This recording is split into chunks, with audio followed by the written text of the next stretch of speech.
Olá a todos, então nos encontramos mais uma vez para mais uma leitura da Palavra de Deus, nesse momento que é nosso com Deus que vive dentro de cada um de nós. E assim a gente reflete sobre a nossa vida, como que está a nossa caminhada, através da sua palavra. E a palavra de Deus é sempre nova, é sempre atual, sempre nos trazendo a novidade do dia. Hoje nós estamos em Mateus, no capítulo 20. Então vamos lá ver o que essa mensagem nos diz hoje. Os trabalhadores da plantação de uva. O reino do céu é como o dono de uma plantação de uva, que saiu de manhã bem cedo para contratar trabalhadores para a sua plantação. Ele combinou com eles o salário de costume, isto é, uma moeda de prata por dia, e mandou que fossem trabalhar na sua plantação. Às 9h saiu outra vez. Foi até a praça do mercado e viu ali alguns homens que não estavam fazendo nada. Então disse: "Vão vocês também trabalhar na minha plantação de uvas, e eu pagarei o que for justo." E eles foram. Ao meio-dia e às 15h, o dono da plantação fez a mesma coisa com outros trabalhadores. Era quase 5h quando ele voltou à praça. Viu outros homens que ainda estavam ali e perguntou: "Por que vocês estão o dia todo aqui sem fazer nada?" "É porque ninguém nos contratou", respondeu ele. Então Jesus disse: "Vão vocês também trabalhar na minha plantação." No final do dia, ele disse ao administrador: "Chame os trabalhadores e faça o pagamento, começando com os que foram contratados por último e terminando pelos primeiros." Os homens que começaram a trabalhar às 5h receberam uma moeda de prata cada um. Então, os primeiros que tinham sido contratados pensaram que iam receber mais. Porém, eles também receberam uma moeda de prata cada um. Pegaram o dinheiro e começaram a resmungar contra o patrão, dizendo: "Estes homens que foram contratados por último trabalharam somente 1 hora, mas nós aguentamos o dia todo debaixo deste sol quente. No entanto, o pagamento deles foi igual ao nosso." Aí o dono disse a um deles: "Escute, amigo, eu não fui injusto com você. Você não concordou em trabalhar o dia todo por uma moeda de prata? Pegue o seu pagamento e vá embora, pois eu quero dar a este homem que foi contratado por último o mesmo que dei a você. Por acaso não tenho o direito de fazer o que quero com o meu próprio dinheiro?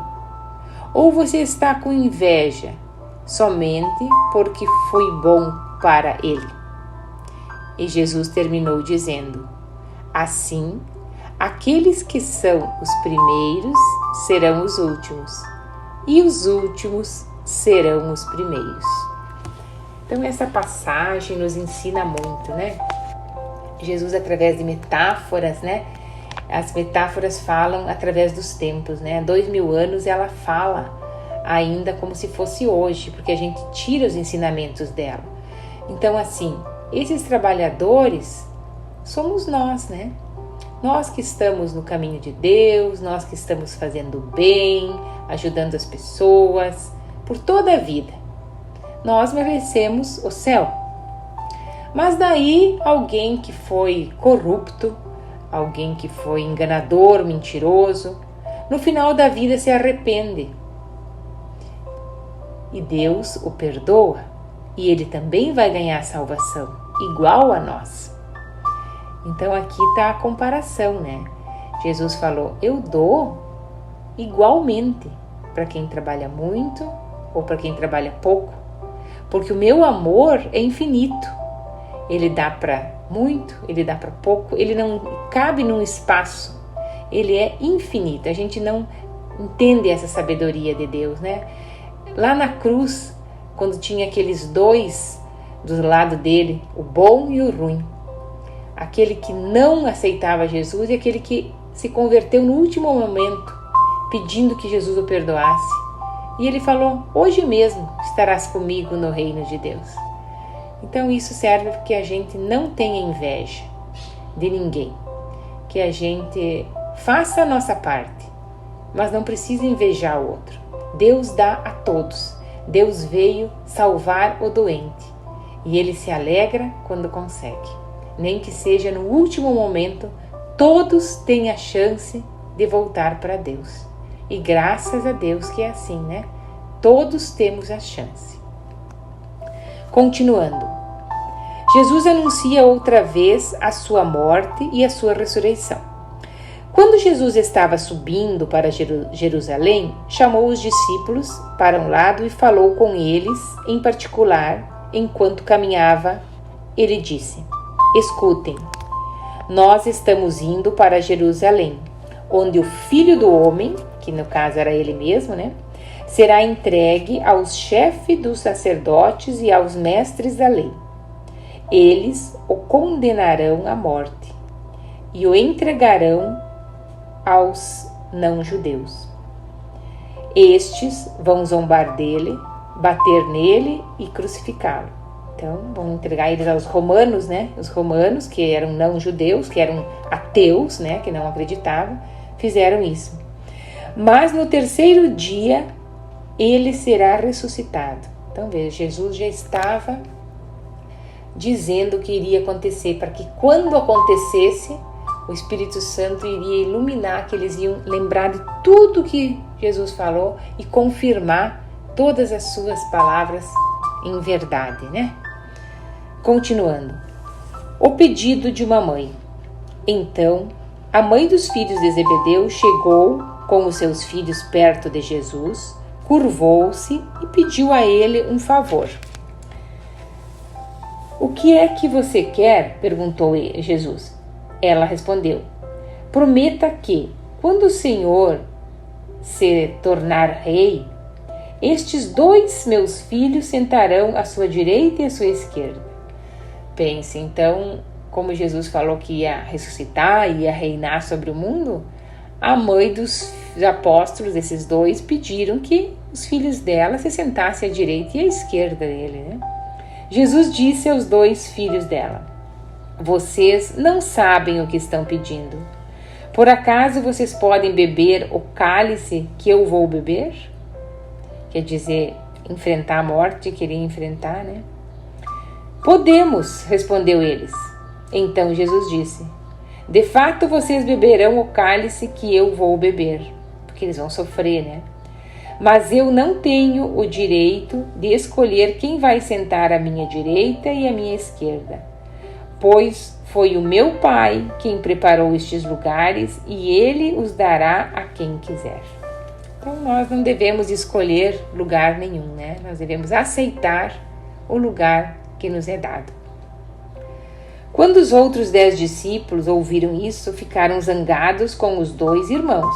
Então Jesus chamou todos para perto de si e disse: como vocês sabem, os governadores dos povos pagãos, quer dizer, os que não acreditam em Deus, né, os pagãos, eles têm autoridade sobre eles e os poderosos mandam neles. Mas entre vocês não pode ser assim. Pelo contrário, quem quiser ser importante, que sirva aos outros. E quem quiser ser o primeiro, que seja o escravo de vocês. Porque até o Filho do Homem não veio para ser servido, mas para servir e dar sua vida para salvar muita gente. Então vejam, hoje em dia é pensado o contrário, né? Muitos querem o poder para dar ordens, para mandar. E Jesus falou que o bom rei, né? Ele como rei veio para servir, para ajudar os outros. Então quem quer pegar um cargo político, um cargo de poder, seja em qualquer instituição, tem que pensar que eu vou pegar aquele cargo para ajudar essa comunidade, para ajudar essas pessoas, para fazer o bem e não para ter glória e aplausos, né? É com a humildade que o homem se faz grande, né? O último que seja o primeiro. Assim disse Jesus. Última parte. Jesus cura 2 cegos. Quando Jesus e os discípulos estavam saindo de Jericó, uma grande multidão seguia Jesus. 2 cegos, sentados à beira do caminho, ouviram alguém dizer que ele estava passando e começaram a gritar: Senhor, filho de Davi, tenha pena de nós.